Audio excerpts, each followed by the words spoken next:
Today, I want to talk to you about the power of the mind, how that we can affect our body physically, how we can affect the chemicals that we release in our body, how we can affect our health, everything from our mind. And one of the reasons why I want to talk about this is because we tend to not realize how powerful we actually are as creators.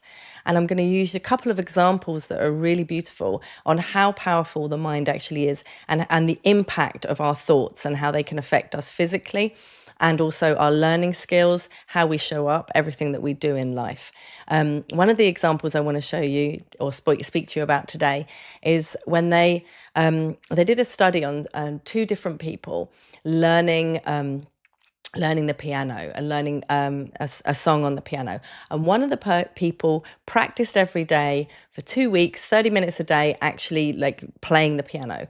The other person just relived it in their mind. So they imagined how they were going to use the keys, they were going to imagine how they were going to play, and they just did 30 minutes a day purely from their imagination. And they did a brain scan on the people before they started, and they did a brain scan on the people 2 weeks afterwards when they finished. And what was the surprising outcome is that the same as the person who'd been practicing over and over in their mind, who'd been reliving the experience of playing the piano in their mind, as she could play it straight away. And what they noticed is exactly the same part of the brain had been grown as if she had been doing it. So this is very interesting to start to realize, and I want you to realize that your body doesn't know whether something's actually happening or not. Whatever you're playing in your mind, your body is experiencing and going through.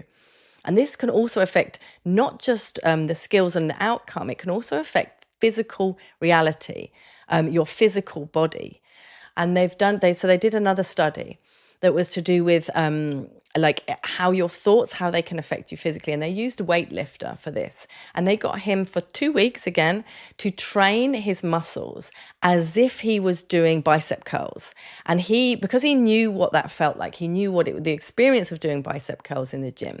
They got him and he just did bicep curls. I think it was 20 or 30 minutes, again, not long per day, every single day, to actually go through the motion of it, think about how it felt and go through it. And when they measured his biceps 2 weeks later or 2 or 3 weeks later, they showed that his biceps had increased in size.